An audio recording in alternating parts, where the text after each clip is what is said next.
So hi everyone, welcome to J R college YouTube channel. I am your friend Rahul Jaiswal. तो दोस्तों, उम्मीद करता हूँ आप सभी लोग अच्छे होंगे और आपकी स्टडी भी बेहतरीन तरीके से चल रही होगी। तो दोस्तों, देखते ही देखते जुलाई का महीना जो है वो भी बहुत जल्दी खत्म होने वाला है। आधा से ज़्यादा तो ऑलरेडी बीत चुका है और देखते ही देखते आप लोगों का जो पहला एग्जाम होगा, जिसको हम फर्स्ट यूनिट टेस्ट एग्जाम बोलते हैं, वो काफ़ी नज़दीक आ चुका है। ठीक है, तो देखा जाए तो फर्स्ट यूनिट टेस्ट एग्जाम कभी भी हो सकता है। बहुत सारे तो ऐसे भी स्टूडेंट्स हैं जिनके कॉलेजेस में फर्स्ट यूनिट टेस्ट एग्जाम्स जो है वो हाल ही में चालू हो रहे होंगे, और कुछ ऐसे स्टूडेंट्स हैं जिनका लगभग अगस्त के फर्स्ट वीक में या फिर जुलाई एंडिंग के आसपास जो है वो फर्स्ट यूनिट टेस्ट एग्जाम देखने मिलेगा। और हम स्पेसिफिकली किसके लिए बात कर रहे हैं? हम बात कर रहे हैं यहाँ पे 12वीं के बच्चों की। तो अभी तक तो वैसे देखा जाए जो 10th से 11th में आएंगे, 11th के बच्चों का एडमिशन प्रोसेस ही कंप्लीट नहीं हुआ है, तो 11th का जो फर्स्ट यूनिट टेस्ट एग्जाम होता है वो काफी लेट होता है। ठीक है ना, लेकिन 12वीं का जो फर्स्ट यूनिट टेस्ट एग्जाम होता है वो हाल ही में होने वाला है। तो उसके लिए तैयारी बहुत ज्यादा जोरों से करनी पड़ेगी, और यही चीज को आपको बताने के लिए, आपको हेल्प करने के लिए हम एक बेहतरीन स्ट्रैटेजी वीडियो लेकर आए हैं इस वीडियो के फॉर्म में, ताकि आप लोग सारे कंसेप्ट को समझ सको और किस तरीके से आपको पढ़ना है, अपने फर्स्ट यूनिट टेस्ट की तैयारी करनी है, ये सारा आपको दाव पेच जो है वो समझ में आ जाएगा। तो चलिए इस वीडियो की शुरुआत करते हैं। तो सबसे पहले एक वादा करो कि इस वीडियो को जितना हो सके अपने दोस्तों तक शेयर करोगे, ताकि हर 12वीं का बच्चा, चाहे वो साइंस स्ट्रीम का हो चाहे वो कॉमर्स स्ट्रीम का हो, उन तक ये वीडियो जरूर से पहुंचे। और एक और चीज है, इस वीडियो को जरूर से एंड तक देखना, तभी सारी चीजें जो है वो क्लैरिफाई हो पाई। ठीक है, तो चलिए वीडियो की शुरुआत करते हैं। तो सबसे पहले हम बात करने वाले हैं कुछ ऐसी पॉइंट्स की जो आपको बहुत जरूरी है जानना। तो देखो, अब ये जो वीडियो आपको मिल रहा होगा लगभग 19 तारीख के आसपास या फिर 20 तारीख के आसपास मिल रहा है। मतलब देखा जाए तो सबसे पहले आपको यह काम करना है कि आपको काउंट करना है कि आपके कितने दिन बच रहे हैं आपके फर्स्ट यूनिट टेस्ट को शुरू होने के लिए। तो लेट्स सपोज हम मान के चलते हैं कि बहुत सारे जो डेटा जो हमने कलेक्ट किए हैं, बच्चों से पूछा है, तो उसके अकॉर्डिंग बहुत सारे बच्चों का कहना है कि सर हमारा जो फर्स्ट यूनिट टेस्ट जो एग्जाम है वो लगभग जुलाई एंडिंग से शुरू हो जाने वाला है। कुछ बच्चों का तो ऑलरेडी शुरू भी हो गया। मेरे बच्चे को कमेंट करते हैं सर हमारा एग्जाम तो शुरू हो गया, कुछ बच्चे बोल रहे हैं सर मेरा तो खत्म हो गया। तो ये बहुत कम लोग हैं जिनका बहुत पहले शुरू हो गया था और खत्म भी हो गया। तो मैं बात कर रहा हूं उन बच्चों के लिए जिनका फर्स्ट यूनिट टेस्ट एग्जाम अभी तक नहीं आया। तो हम एक डेट पकड़ के चलते हैं कि लेट्स से कि आप लोग का जो एग्जाम शुरू होगा वो 1 अगस्त के आसपास होगा। चलो हम एक हाइपोथेटिकल सिचुएशन मान के चलते हैं कि आप लोग का एग्जाम जो है, किसका? फर्स्ट यूनिट टेस्ट जो है आपका, ठीक है, फर्स्ट यूनिट टेस्ट जो है वो मान लो शुरू हो रहा है 1 अगस्त को।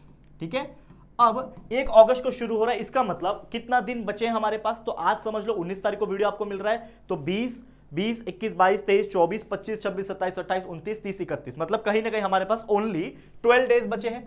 तो we have only 12 days remaining. कितना हमारे पास बच गया बच्चा?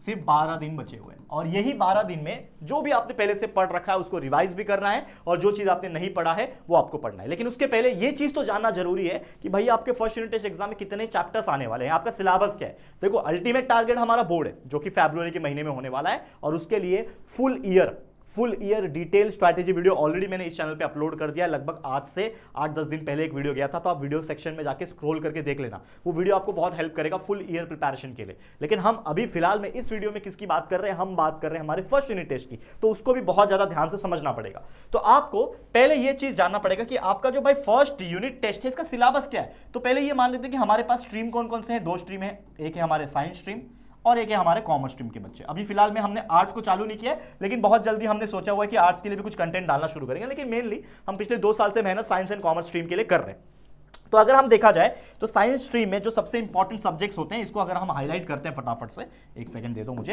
इसको। ठीक है, तो सबसे पहले होता है आपका फिजिक्स नाम का सब्जेक्ट, केमिस्ट्री सब्जेक्ट होता है, ठीक है, मैथ सब्जेक्ट होता है, बायोलॉजी सब्जेक्ट होता है, और इसके अलावा 2 लैंग्वेज होते हैं आपके। ठीक है ना, 2 लैंग्वेज होते हैं, या फिर किसी का 1 लैंग्वेज होगा, एक आईटी सब्जेक्ट होगा, या फिर 1 लैंग्वेज एक ज्योग्राफी होगा, या फिर इस प्रकार से चीजें होती है। लेकिन एक इंग्लिश जो सब्जेक्ट होता है वो कंपलसरी होता ही होता है। ठीक है, तो अगर हम बात करें फिजिक्स में, तो लेट्स से एक एग्जांपल के तौर पे कि बहुत सारे कॉलेजेस में फिजिक्स के 3 चैप्टर आते हैं, तो एक मान के चलो कि लेट्स से आपके फिजिक्स में 3 चैप्टर आने वाले हैं, केमिस्ट्री में 3 आने वाले हैं, मैथ्स में 3 आने वाले हैं, बायो में 3 आने वाले हैं, ऐसा हम मान के चलते हैं। ठीक है, और लैंग्वेज में भी आप समझ लेना। वैसे कॉमर्स के जो सब्जेक्ट होते हैं हमारे, ठीक है, कॉमर्स के जो सब्जेक्ट होते हैं कौन कौन से होते हैं? एसपी होता है, बी के सब्जेक्ट होता है, इकोनॉमिक्स होता है, ओसीएम होता है, और उसके साथ 2 लैंग्वेज होते हैं, या फिर 1 लैंग्वेज एक आईटी वगैरह होता है। तो इसमें भी मान लो कि 3-3 चैप्टर आपको आने वाले हैं। ठीक है, एक अंदाजा हम मान के चलते हैं। ठीक है, तो इससे क्या हो जाएगा कि आपको सबसे पहले तो एक सिलेबस का आपको पता कर लेना है, अपने टीचर से बात कर लेना है, अपने जो भी एचओडी होते हैं, हेड ऑफ डिपार्टमेंट जो होते हैं आपके सब्जेक्ट्स के, उनसे बात कर लेना है कि आपका आपने टाइम टेबल तो हमें दे दिया, लेकिन बता तो दो कितने चैप्टर्स आने वाले, हम कैसे तैयारी करें। तो ये चीज आपको डिस्कस कर लेना है। और उसके बाद आपको क्या करना है, टाइम टेबल प्लान करना है। Plan a time table with respect to subject. आपके जो भी सब्जेक्ट रहेंगे उसके हिसाब से आपको एक प्लानिंग करना है। तो एक अंदाजा मैं आपको एक प्लान करके दिखाता हूं, ठीक है। एक रफ टाइम टेबल मैं आपके लिए क्रिएट करना चाहता हूं। तो लेट्स से, जैसे मैंने बोला कि हमारे पास कितने दिन है, 12 दिन है, और 12 दिन में हम लोग को चैप्टर्स कितने पढ़ने हैं पूरे सब्जेक्ट को मिला के। तो अगर मोटा मोटा काउंट करूं, 3 3 3 3, मतलब ये 12 है। और लैंग्वेज का तो है, लेकिन लैंग्वेज को फिलहाल मैं बाजू में रख रहा हूं। हमारे साइंस का भी और कॉमर्स का भी एक अंदाजा के हिसाब से 12 चैप्टर आपको फर्स्ट यूनिट टेस्ट में आने वाले हैं, चारों सब्जेक्ट के मिला के। तो हमारे पास 12 दिन है और पढ़ने कितने हैं, 12 चैप्टर पढ़ने, ठीक है। 12 दिन है, 12 चैप्टर पढ़ने। तो इसमें मतलब अंदाजा अगर देखा जाए तो आपको हर दिन यानी एक दिन में आपको क्या पढ़ना पड़ेगा, एक चैप्टर आपको पढ़ना पड़ेगा, जो कि डिफिकल्ट है। यूजुअली 10th में होते, 9th में होते तो एक चैप्टर एक दिन में पढ़ना बहुत आसान है, लेकिन जब आप 12th में होते हो तो आपके चैप्टर्स काफी बड़े होते हैं। खाली लेक्चर वीडियोस भी अगर आप हमारे वीडियोस देखना भी शुरू करते हो तो यार एक दिन में कम से कम आपको 8 से 9 लेक्चर्स देखने पड़ेंगे, तब जाके आपका एक चैप्टर होगा। क्योंकि देखो चैप्टर्स काफी बड़े होते हैं और हमने कई सारे जो बड़े बड़े चैप्टर्स पढ़ाए हुए हैं, चाहे वो केमिस्ट्री का सॉलिड स्टेट हो, उसके बाद जो कोलिगेटिव प्रॉपर्टी से आपका वो हो, उसके बाद अगर फिजिक्स का देखा जाए रोटेशनल डायनेमिक्स हो, या फिर कोई भी अदर चैप्टर्स में बात करूं, हर सब्जेक्ट का सेम अप्लाई होता है कॉमर्स के लिए भी। तो चैप्टर्स काफी बड़े होते हैं। तो पहले तो आपको वीडियोस देखना है, हमारे लेक्चर्स देखने हैं, ताकि सारे कंसेप्ट आपको क्लियर है। तो उसके लिए भी समय चाहिए। तो आपको क्या करना पड़ेगा, जब आप हमारे वीडियोस देखो तो मैं आपको एक सोल्यूशन बताता हूं, आप 1.5 की स्पीड पे सेट कर लेना, जिससे कम समय में आप वीडियोस का कंसेप्ट जो है, चैप्टर का जो एक्सप्लेनेशन है वो समझ पाओगे, तो फटाफट से देख पाओगे। तो हमारे वीडियो देखो 1.25 1.5 की स्पीड पे लगा के देख सकते हो। तो एक आइडिया क्या मिल गया कि भाई एक दिन में एक चैप्टर तो पढ़ना है। तो अब आप क्या करोगे, एक रफली टाइम टेबल क्रिएट करोगे। कैसे क्रिएट करना है टाइम टेबल, जैसे मान लो 19 तारीख को ये वीडियो देख रहे हो और 20 तारीख से आपने टाइम टेबल बनाना है। तो मान लो 20 जुलाई, फिर 21 जुलाई, 22 जुलाई, ठीक है ना, 23 जुलाई, 24 जुलाई, 25 जुलाई, ठीक है, 26 जुलाई। तो ऐसा आपको क्या करना है, एक रफली पहले तो आपको डेट्स लिख लेना है और उस डेट के सामने लिख देना है कि आज इस दिन में मैं यही सब्जेक्ट पढ़ूंगा, इसके अलावा कुछ पढ़ूंगा ही नहीं। तो एक अंदाजे के तौर पे, जैसे मैं मान लो, मैं आपको बताता हूं कि 20 तारीख को आप पढ़ने बैठे, तो जो बच्चा साइंस स्ट्रीम का है वो फिजिक्स का पहला चैप्टर पढ़ ले, जो बच्चा कॉमर्स स्ट्रीम का है वो पढ़ ले एसपी का पहला चैप्टर, आपकी मर्जी, जो भी आप चेंज कर सकते हो। फिर अगले दिन फिजिक्स सेम मत रखो, आप दूसरा सब्जेक्ट ले लो। लेट्स सपोज आपको बायोलॉजी पढ़ने में मन है तो बायोलॉजी का पहला चैप्टर पढ़ लिया, मतलब जो भी चैप्टर आपको आने वाला है। मान लो आप कॉमर्स के बच्चे हो तो एसपी पढ़ा था, अब अगले दिन ओसीएम ले लो, तो ओसीएम का पहला चैप्टर पढ़ लो। फिर उसके अगले दिन बायो पढ़ लिया, अब कोई फिजिक्स वापस से ले लो या तो कोई तीसरा सब्जेक्ट ले लो। तो मैं मान लो फिजिक्स का दूसरा चैप्टर पढ़ने का चाहता हूं, तो मैंने फिजिक्स का चैप्टर दूसरा चैप्टर यहां पे पढ़ लिया। यहां पे वापस से मैं एसपी का पहला चैप्टर दूसरा चैप्टर पढ़ सकता हूं। इसके अलावा अगर मान लो बीच में लैंग्वेज घुसाने का मन है तो लैंग्वेज घुसा दो आधा दिन के लिए, लेकिन हमारे लैंग्वेज के लिए टाइम कम पड़ रहा है तो उसके लिए तो अलग से एक्स्ट्रा टाइम निकालना पड़ेगा। लेकिन मान लो और भी सब्जेक्ट्स है, यहाँ पे केमिस्ट्री है तो केमिस्ट्री दे दिया, मैथ्स है मैथ्स दे दिया। तो इस हिसाब से आपको क्या करना है, अपना एक रफली टाइम टेबल लिख लेना है और उसके हिसाब से फुल फ्लेज पढ़ना स्टार्ट कर देना है। तो अभी मैं लेके चलता हूं वो स्मार्ट मेथड की तरफ कि पढ़ना कैसे है, ये ध्यान में रखो, ठीक है। तो क्या है वो स्मार्ट मेथड, देखो ध्यान से। तो यहां पे इस चीज को समझो, मैंने एक स्मार्ट स्टडी मेथड बनाया जिसमें सब्जेक्ट्स को डिवाइड किया और पढ़ना कैसे वो बताता हूं। तो सबसे पहले हम बात कर लेंगे मैथ सब्जेक्ट की। अब मैथ सब्जेक्ट साइंस वाले को भी होता है, कॉमर्स वाले के लिए भी होता है और आर्ट्स वाले के लिए भी होता है। तो जिनका भी जो भी मैथ्स है ना वो देख लो। लेकिन मैथ्स के साथ मैंने ऑप्शन में रखा है बीके। क्यों? क्योंकि मैथ्स जो सब्जेक्ट है और बीके जो सब्जेक्ट है ये समवॉट सिमिलर है, क्योंकि बीके में भी आपको अंडरस्टैंड करना पड़ता है उसका थ्योरी एज वेल एज उसका मेथडोलॉजी सॉल्व करने वाला, अकाउंट्स, एनपीओ, ठीक है ना, ये जो भी चार्ट आपका बनता है। मेरे को तो इतना आइडिया नहीं है क्योंकि मैं साइंस स्टूडेंट था, मतलब मैं मेरा फील्ड जो है वो साइंस है। तो कॉमर्स का तो इतना डिटेल में नहीं घुस पाऊंगा, लेकिन फिर भी जो मैं बता रहा हूं कि आपका जो पहला दूसरा चैप्टर का जो चार्ट्स बनते हैं, ठीक है ना, अकाउंट्स जो बनते हैं, बैलेंस शीट जिसको हम लोग बोलते हैं, वो सारी चीजें आपको प्रैक्टिस ही करनी पड़ती है। तो मैथ्स के जैसा ही पढ़ना होता है। तो आपको क्या करना पड़ेगा, सबसे पहले अंडरस्टैंड करना पड़ेगा सारे टॉपिक के कंसेप्ट, और उसके लिए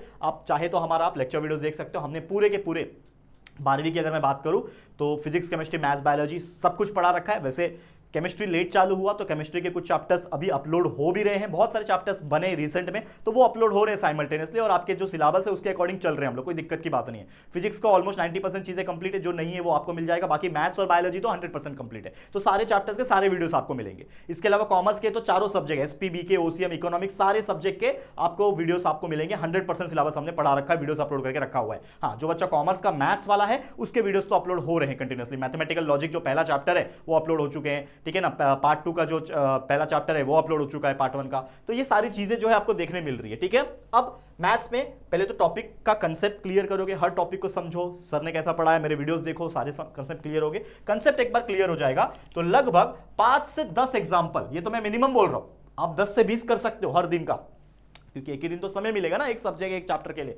तो लगभग 5 से 10 या फिर 10 से 20 एग्जांपल्स आपको डेली क्या करना है बच्चा, प्रैक्टिस करना है। जितना ज्यादा एग्जांपल मैथ्स के हो या फिर बीके के हो, जब आप प्रैक्टिस करोगे उतना आपके लिए अच्छा है। क्योंकि अगर मान लो आपके प्रैक्टिस किए हुए ही एग्जांपल आपके एग्जाम में अगर आ रहे होंगे तो आपको कितना ज्यादा आसान हो जाएगा उस चीज को स्कोर करना, बहुत अच्छा हो जाएगा, ठीक है। और उसके अलावा मैथ्स के जो फॉर्मुलेज होते हैं, थियरम्स होते हैं, वर्ड प्रॉब्लम्स होते हैं, ये सारी चीज को प्रैक्टिस कर लेना। बीके के जो बैलेंस शीट्स होते हैं उसको टैली करके देख लेना, ठीक है ना, क्या क्या जो होते हैं ना, जो ऑब्जर्वेशंस होते हैं उसके अंदर, ठीक है ना, जो पोस्टिंग्स होते हैं, वो सारी चीजें उसमें देख लेना, ठीक है, समझ में आ रहा है। उसके बाद बात कर लेते हैं और सब्जेक्ट्स की। अब जो साइंस वाले स्ट्रीम के बच्चे हैं वो फिजिक्स केमिस्ट्री की बात कर लें, और जो कॉमर्स स्ट्रीम के हैं वो सेक्रेटरियल प्रैक्टिस यानी एसपी की बात कर लेते हैं। तो ये जो सब्जेक्ट्स होते हैं ये मिक्स होते हैं, थ्योरेटिकल भी होते हैं, थोड़ा सा इसमें हल्का फुल्का न्यूमेरिकल्स भी आ जाते हैं, मतलब मैथ्स वाली चीजें भी आ जाती है।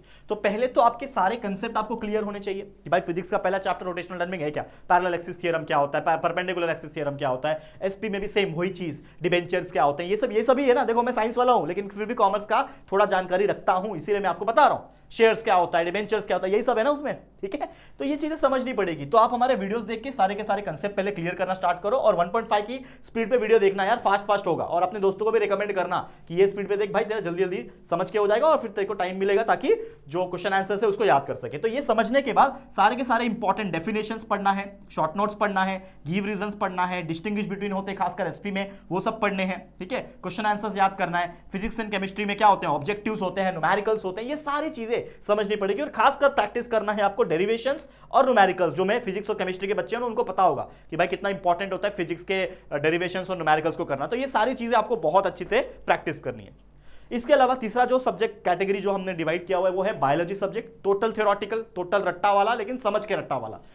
ओसीएम भी उसी प्रकार का सब्जेक्ट है, और इकोनॉमिक्स जो कॉमर्स का है वो भी उसी प्रकार का है।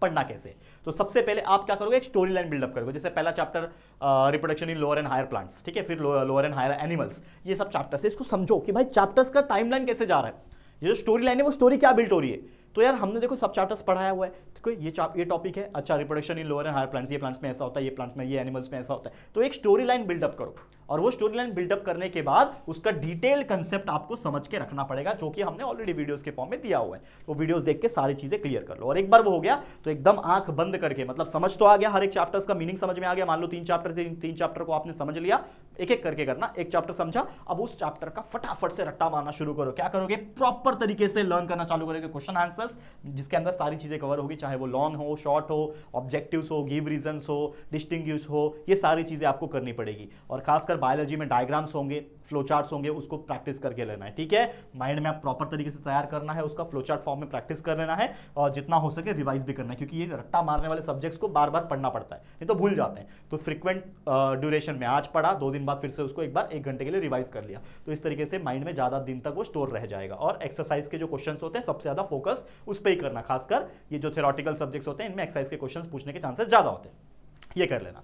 Last but not the least language subject, तो जिन बच्चों का लैंग्वेज है, इंग्लिश तो कंपलसरी है ही, तो इंग्लिश का आपको क्या करना है, जितने चैप्टर्स होंगे, पोएम्स होंगे, उसके एक बार देख लेना है, ठीक है ना, जो आपके नॉवेल्स होते हैं उसको एक बार देख लेना है, ठीक है। ग्रामर्स और राइटिंग स्किल को प्रैक्टिस करना है। हमारे चैनल के ऊपर हमने बहुत सारे वीडियोस ऐसे बनाए जो ग्रामर्स एंड राइटिंग स्किल के ऊपर है, नॉवेल्स के ऊपर है, सर्च करो नॉवेल्स बाय जेआर ट्यूटोरियल, तो आपको मिलेगा बहुत सारी चीजें, ठीक है ना। हैंड राइटिंग के ऊपर फोकस करना, क्योंकि जितनी अच्छी हैंड राइटिंग उतना अच्छा आपका प्रेजेंटेशन अच्छा होगा। तो इस प्रकार की चीजें प्रैक्टिस करो, बाकी सब तो ईजी है। और जो बच्चा 12वीं में है और जो आईटी प्रिपरेशन करना चाहता है, जैसे मैंने बोला, ठीक है ना, तो आईटी के लेक्चर्स भी आ रहे हैं कंटिन्यूसली, मैंने बनाना स्टार्ट कर दिया। हमारे चैनल के ऊपर प्रिया मैडम है, वो कंटिन्यूसली आईटी के लेक्चर्स डाल रही हैं, पहला चैप्टर शायद खत्म भी होने वाला रहेगा, तो आप वहाँ पे भी उस लेक्चर्स के थ्रू आप आईटी की तैयारी कर सकते हो, ठीक है। तो बस ऑल द वेरी बेस्ट, आज के लिए इतना ही। इसी के साथ ये एक बेहतरीन फर्स्ट यूनिट टेस्ट का स्ट्रैटेजी वीडियो होता है पूरा, और उम्मीद करता हूँ ये वीडियो आपको बहुत ज़्यादा इंस्पायर करेगा, मोटिवेट करेगा, एज वेल एज तैयारी करने में हेल्प करेगा, ठीक है। तो कैसा लगा ये वीडियो जरूर से कमेंट करके बताना। वीडियो पसंद आया, अच्छा लगा तो प्लीज प्लीज प्लीज वीडियो को लाइक जरूर से करना, शेयर करना अपने सभी दोस्तों के साथ, जितने भी आपके 12वीं के फ्रेंड्स है, साइंस के, कॉमर्स के, सभी को शेयर करना, और उनको भी बोलना ये चैनल को शेयर करने के लिए, वीडियो को शेयर करने के लिए। और अगर पहली बार आए चैनल पे तो चैनल को सब्सक्राइब जरूर करना, बेल आइकन को प्रेस कर देना, ताकि वीडियोस की नोटिफिकेशन आपको मिलती रहेगी, ठीक है फ्रेंड्स। तो चलो फिर जल्दी मिलेंगे एक और नई वीडियो में, तब तक के लिए thank you and good bye.